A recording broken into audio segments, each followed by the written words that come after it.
blessing ang ate mo. Hindi, minop nila ng August 1. May nang sa akin dito mag-tap kasi sabi niya. Okay na yun basta siya ang Yung si kuya yung sa siya na mag-aayos lahat daw. Oo, bigyan. Mami, benta na yung multicab. Oh, meron na. 65 daw. Pwede na yun. Kasi yung Ay, papalit mo ng tricycle. Raptor. Kaya ba yan ng rito? Yung ang tawag doon? Yung parang ganun, tricycle ba tawag doon? Ano yung e-bike? E-bike? Kaya naman dun dadaan. Magkano ka na nga ng e-bike na yung malaki-laki. Na kaya pang palakan. Di gasolina na yun. Hindi naman. Malakas na ang hatak. Hindi lang. Malakas na ng konti doon.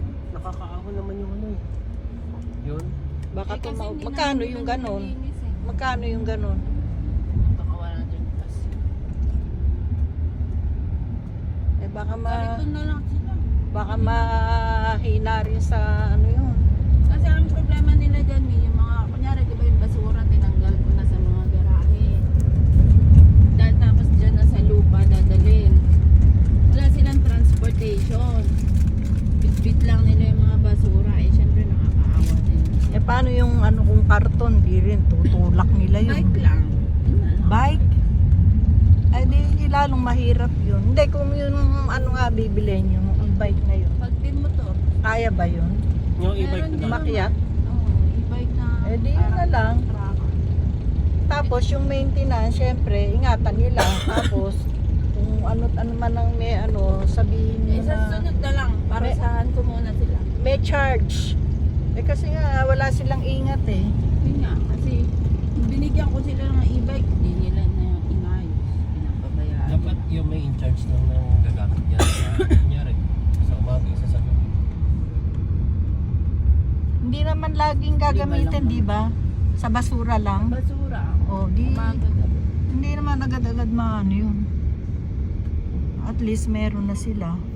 Tapos, yun nga, mag-charge basta merong masira, ingatan nila. Para maingatan.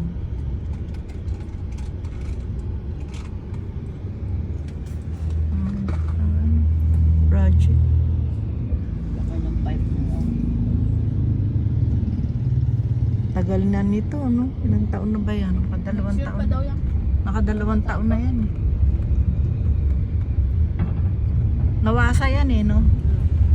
Kaya nga gusto ni Cher